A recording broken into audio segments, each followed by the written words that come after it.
Hello, this is Dr. Sorell. Next semester I have the privilege of teaching English 518, teaching English as a second language, principles and practices. As our main text, we'll be using John McAllister and Paul Nation's Language Curriculum Design. This book was thoroughly updated in 2020 to reflect the very latest research in applied linguistics and second language acquisition. It's also very clearly written. So it's not just a good source for our class, it's also a very good model on how we should write as professionals. So in this book, we'll be studying this model step by step and looking at various aspects of language curriculum design. By the time you finish the class, you'll have a comprehensive and coherent framework for evaluating and designing any language curriculum. Here are the major learning outcomes every student should come away with after the class. First of all, evaluate a language curriculum based on a coherent model. That's the model we just saw in the previous slide. And next, apply research-based principles to the design of a language curriculum. The book contains 20 principles that have been honed through decades of research and experience. As with any research, they're not set in stone, but these are a very good place to start. Next, we're going to be collecting relevant information about a language learning environment.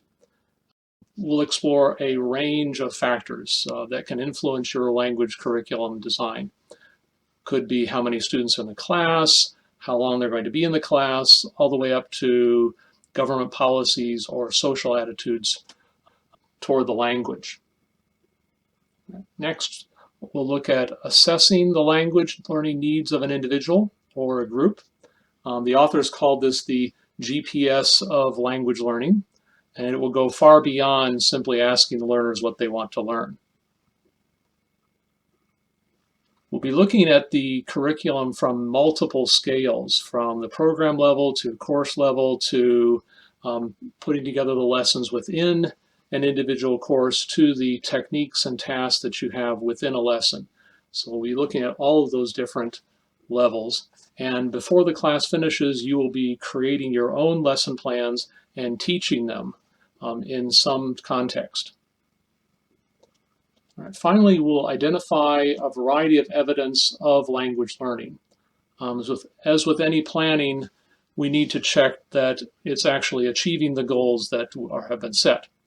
And we'll look at ways to do this in an efficient manner and reliable manner that will enhance the learning without being an undue burden. This course also includes a team project, and the team will observe a language classroom over several sessions, and then together as a team you'll write a report in which you describe, analyze, and evaluate the curriculum of that language course. And you'll also make suggestions on how to improve the course. Each team member will also be doing a practice teaching lesson. Very likely that will be in the course that you observe, but not necessarily. We'll also be looking at individual scenarios from the book Dilemmas in Teaching English to Speakers of Other Languages by Messerschmidt and Hoffernick. This one looks at very practical and problematic issues that you might face as a teacher. And so you'll be choosing one of these and then presenting that to the class and leading a discussion. So I think that will be both practical and very interesting. The title of this course is Teaching English as a Second Language. However, it has two course codes, English 518, but also Linguistics 598.